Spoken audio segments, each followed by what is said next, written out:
Bismillahirrahmanirrahim. Assalamualaikum warahmatullahi wabarakatuh. Perkenalkan, nama saya Siti Rizda Sakila bersama teman-teman saya dari kelompok 1. Pada kesempatan kali ini kami akan menjelaskan mengenai sistematika dan juga komponen-komponen di dalam penulisan karya ilmiah. Sebelumnya, saya ucapkan terima kasih kepada ibu dosen kami, Ibu Titin Latifah MPD, yang telah memberikan kesempatan kepada kami, dan juga saya ucapkan terima kasih kepada teman-teman yang telah berkesempatan hadir pada diskusi kita kali ini. Untuk sistematika dan juga komponen-komponen di dalam penulisan karya ilmiah ini disusun oleh Mentari Faradila, Pita Rosiana, Rohmadanis, Siti Rizda Sakila, Suhartiwi, dan juga Zabetari Yolanda. Pokok pembahasan kita pada kali ini ada sistematika penulisan ilmiah dan juga komponen-komponen penulisan ilmiah. Yang pertama, sistematika penulisan karya ilmiah akan dijelaskan oleh saya sendiri. Pengertian dari skripsi. Skripsi merupakan suatu karya ilmiah yang disusun berdasarkan hasil penelitian. Maka perlu dipahami kegiatan-kegiatan apa saja sih yang termasuk di dalam penelitian tersebut. Adapun di dalam proses penelitian adalah untuk melakukan analisa, penyelidikan yang menyeluruh, dan secara sistematis, sabar, hati-hati dalam bidang ilmu pengetahuan untuk menghasilkan data yang akurat. Selanjutnya, sistematika dari skripsi, yakni penjelasan secara terinci dari struktur penulisan skripsi, yang mana terdiri dari 3 bagian. Yang pertama, bagian awal.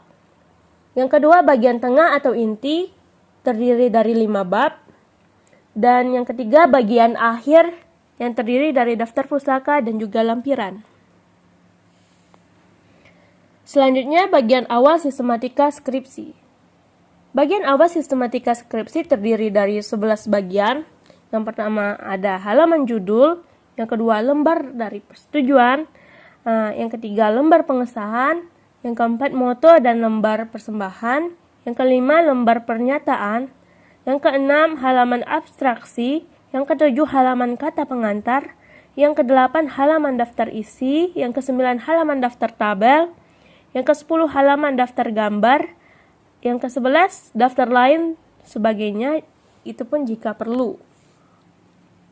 Selanjutnya bagian tengah atau inti dari sistematika skripsi. Bagian tengah atau inti dari sistematika skripsi terdiri dari 5 bab. Bab pertama, pendahuluan, ada latar belakang, rumusan masalah, tujuan penelitian, manfaat dan kegunaan penelitian, dan juga sistematika penulisan. Yang kedua, tinjauan pustaka. Ada kajian teori yang relevan, ada hipotesis, dan itu pun jika perlu.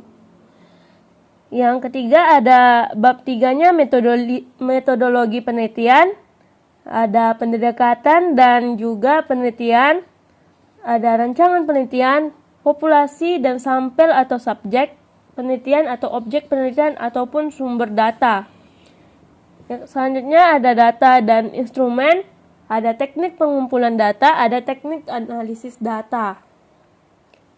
Yang bab 4 ada hasil penelitian dan pembahasan. Yang pertama, menggambarkan profil penelitian. Yang kedua, memaparkan permasalahan yang ada di dalam rumusan masalah. Bab 5 adalah penutup, yang mana simpulan ditulis sesuai dengan jumlah rumusan masalah yang merupakan jawaban dari hasil penelitian. Dan selanjutnya ada saran sesuai yang berkepentingan. Selanjutnya bagian akhir dari sistematika skripsi. Pada bagian akhir sistematika skripsi ada daftar pustaka dan juga lampiran.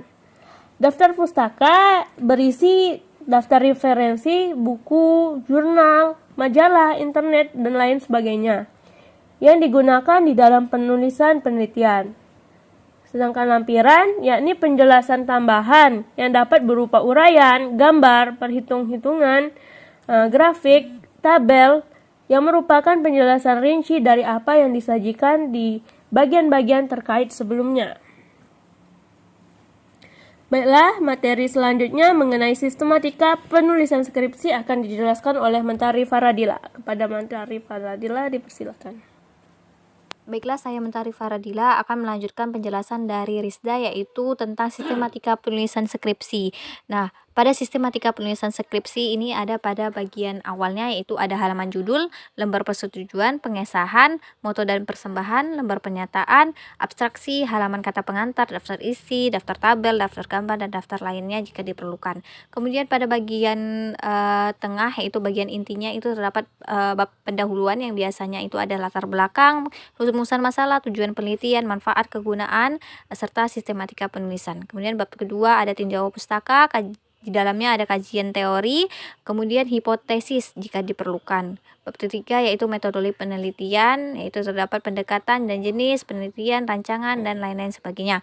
Kemudian bab yang keempat yaitu hasil penelitian dan pembahasan, yaitu di dalamnya itu menggambarkan profil dalam penelitian, kemudian memaparkan permasalahan dalam rumusan masalah. Yang bab kelima yaitu penutup yang dilakukan oleh simpulan dan saran.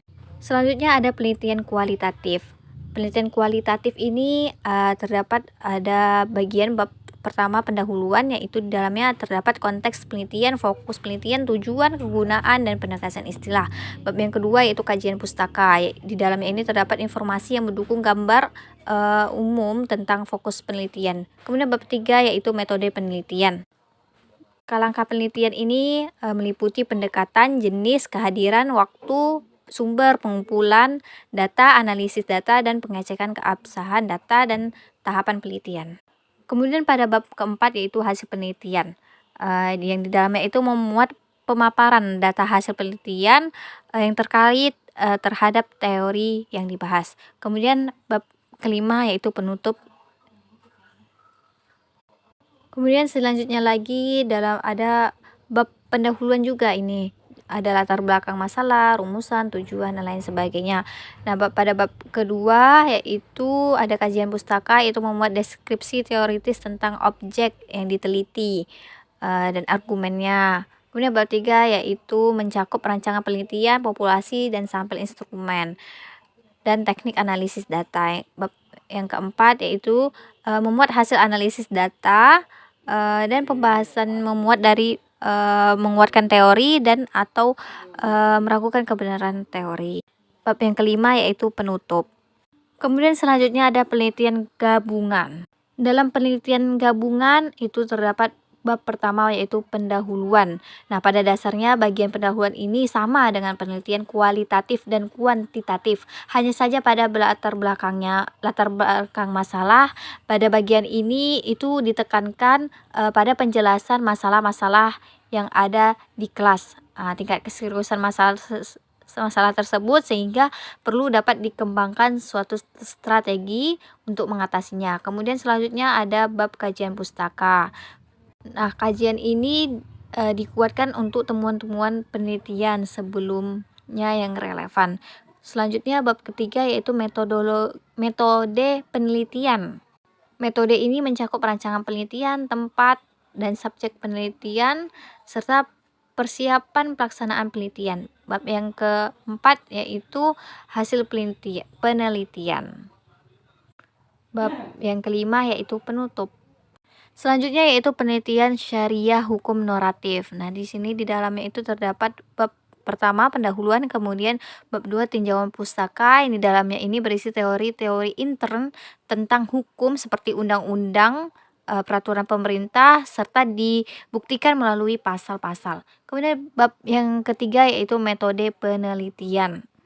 Yang di dalamnya itu terdapat norma peraturan undang-undang yang digunakan dengan data sekunder. Data sekunder ini dikumpulkan dengan cara studi kepustakaan. Sedangkan data primer itu dikumpulkan dengan cara wawancara. Bab 4 hasil penelitian. Yang di dalamnya itu dilengkapi dengan contoh kasus menggunakan data sekunder. Bab yang kelima yaitu penutup. Bagian akhir yaitu daftar pustaka serta lampiran. Bismillah, baiklah saya Rohmadanis. Saya akan melanjutkan penjelasan dari Saudari Mentari Faradila mengenai teknik penulisan karya ilmiah yang saya kutip dari sebuah artikel R. Poppy Yaniawati dari Universitas Pasundan Bandung. Langsung saja kita masuk pada karya ilmiah. Apa itu karya ilmiah? Karya ilmiah merupakan karya tulis disusun berdasarkan karangan, pernyataan atau gagasan orang lain yang menyajikan data dan fakta hasil penelitian atau pengkajian, yang ditulis menurut metode dan sistematika yang baik dan dapat dipertanggungjawabkan. Apa itu artikel ilmiah? Artikel ilmiah merupakan karya tulis yang dirancang untuk dimuat dalam jurnal ilmiah atau buku kumpulan artikel ilmiah yang ditulis mengikuti pedoman ilmiah. Nah, apa saja ciri-ciri karya ilmiah? Yang pertama logis, yaitu suatu ide yang disampaikan sesuai dengan logika. Yang kedua sistematis, yaitu teratur menurut sistem sehingga membentuk suatu sistem yang berarti secara utuh, menyeluruh dan terpadu. Yang ketiga objektif, yaitu sesuai dengan keadaan yang sebenarnya tanpa dipengaruhi pendapat atau pandangan pribadi. Dan ciri-ciri yang terakhir adalah etis, yaitu sesuai dengan asas perilaku etika yang disepakati secara umum. Selanjutnya kita masuk pada jenis-jenis karya ilmiah. Yang pertama laporan, bentuk karangan yang berisi rekaman kegiatan tentang sesuatu yang dikerjakan, diteliti atau diamati dan mengandung saran-saran. Yang kedua paper atau makalah, ditulis oleh peserta didik sehubungan dengan tugas dalam bidang studi tertentu. Yang ketiga kertas atau kerja, karya tulis ilmiah yang bersifat lebih mendalam daripada makalah. Yang keempat skripsi, karya tulis yang diajukan untuk mencapai gelar sarjana. Yang kelima, tesis, mempunyai tingkat pembahasan lebih dalam daripada skripsi. Yang keenam, disertasi, karya tulis yang diajukan untuk mencapai gelar doktor. Yang ketujuh, resensi, yaitu karya tulis yang berisi hasil penimbangan, pengulasan, atau penilaian dari sebuah buku. Yang kedelapan, artikel ilmiah. Bisa ditulis secara khusus, bisa pula ditulis berdasarkan hasil penelitian semisalnya skripsi, tesis, disertasi, atau penelitian lainnya. Yang kesembilan, artikel ilmiah populer. Tidak terikat secara ketat dengan aturan penulisan ilmiah. Yang terakhir, buku ilmiah, yaitu kumpulan kertas atau bahan lainnya yang dijilid menjadi satu pada salah satu ujungnya dan berisi tulisan atau gambar. Selanjutnya kita masuk pada klasifikasi buku. Apa saja yang termasuk klasifikasi buku? Yang pertama buku referensi, monograf, buku ajar atau buku teks, modul, bunga rampai, dan sebagainya. Dan yang terakhir penyusunan karya ilmiah. Pencarian fakta, gejala, informasi, masalah, ide, gagasan, isu, dapat dengan banyak membaca literatur. Seperti pencarian solusi yang mungkin terhadap permasalahan, pengumpulan data, analisis secara objektif, pemeriksaan dan penyuntingan konsep, dan yang terakhir penyajian tulisan. Baiklah, saya Pita Rosiana. Materi selanjutnya yang kami bahas yaitu komponen-komponen karya ilmiah yang terdiri dari skripsi. Skripsi itu sendiri terdapat beberapa bagian. Yang pertama ada sampul. Sampul yang dimaksud ialah sampul depan atau kulit depan yang biasanya terdapat beberapa tulisan. Di antaranya ada judul, lambang undiksa, nama mahasiswa, nomor induk mahasiswa atau NIM, nama program studi atau jurusan, nama fakultas dan lembaga, dan bulan dan tahun diajukannya proposal. Yang kedua ada halaman judul yang merupakan halaman pertama setelah sampul. Yang ketiga ada lembar persetujuan pembimbing yang merupakan bagian utama administrasi. Pada lembar ini terdapat ruang untuk nama dan tanda tangan para pembimbing. Yang keempat ada daftar isi. Jika seseorang ingin melihat daftar isi sebuah karangan ilmiah, pertama-tama akan membaca halaman daftar isi. Karena dengan membaca daftar isi tersebut, para pembaca dapat mengetahui isi karangan ilmiah secara keseluruhan. Pada halaman daftar isi ini meliputi bagian awal yaitu sampul, halaman judul, halaman persetujuan pembimbing, dan daftar isi yang berisikan judul bab dan subbab yang tercantum dalam tugas akhir skripsi untuk menunjukkan halaman-halaman secara lengkap. Yang kelima ada daftar tabel, yaitu untuk memudahkan pembacaan tugas akhir skripsi, perlu adanya daftar tabel yang berfungsi untuk memperjelas proposal penelitian. Yang keenam ada daftar gambar, yaitu untuk memperjelas uraian pada kalanya tugas akhir skripsi, tesis, dan disertasi dilengkapi gambar-gambar yang tersebar sejumlah halaman yang digunakan untuk mempermudah pembacaan tugas akhir skripsi. Yang ketujuh ada daftar lampiran, yaitu tugas akhir skripsi, tesis, dan disertasi pada umumnya dilengkapi oleh sejumlah lampiran. Seluruh lampiran itu perlu diinformasikan pada bagian awal melalui sebuah daftar. Selanjutnya ada latar belakang masalah. Hal pokok yang dikemukakan pada bagian ini yaitu memperjelas masalah itu penting untuk diteliti dan dicarikan pemecahannya. Yang kedua, gambaran tentang situasi dan kondisi di mana masalah tersebut terjadi. Latar belakang juga diarahkan agar dapat memberikan gambaran awal tentang hal-hal yang mungkin atau berkaitan dengan terjadinya masalah. Latar belakang di sini hendaknya diakhiri dengan identifikasi dan pembatasan masalah. Selanjutnya ada identifikasi masalah, yang sering didefinisikan sebagai pengenalan masalah atau inventarisasi masalah yang dilakukan melalui penelitian pendahuluan. Selanjutnya ada pembatasan masalah, yang akan diteliti yakni memilih beberapa masalah dari sejumlah masalah yang telah dipaparkan pada bagian identifikasi masalah. Selanjutnya ada rumusan masalah, yaitu merupakan upaya yang menyatakan secara tersurat pernyataan-pernyataan yang akan dicari jawabannya. Rumusan masalah hendaknya disusun secara singkat, padat, jelas, dan dinyatakan dalam kalimat tanya.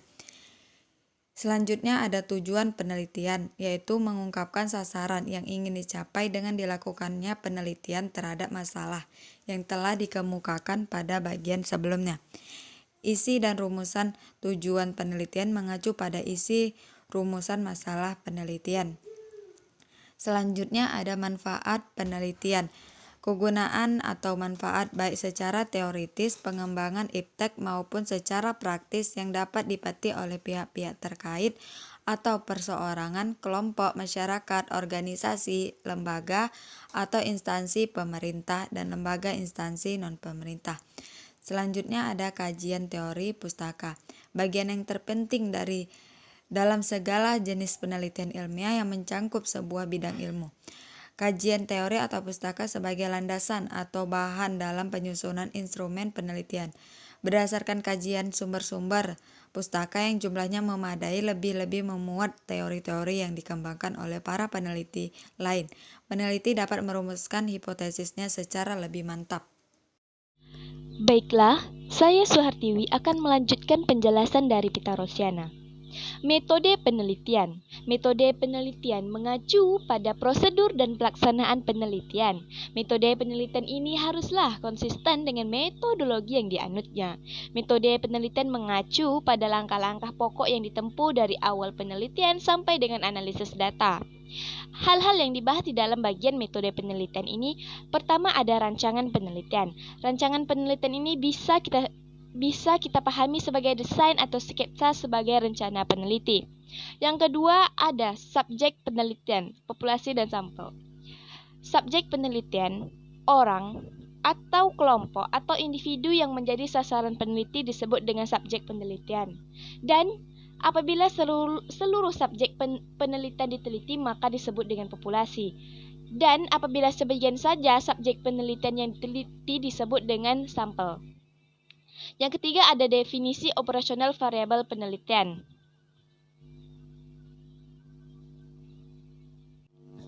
Yang keempat ada metode dan instrumen pengumpulan data. Yang kelima ada metode dan teknik analisis data.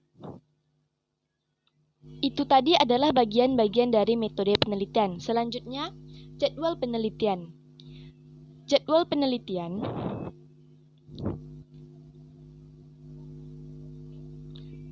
mencakup semua kegiatan dari persiapan hingga penyerahan laporan penelitian kepada panitia ujian.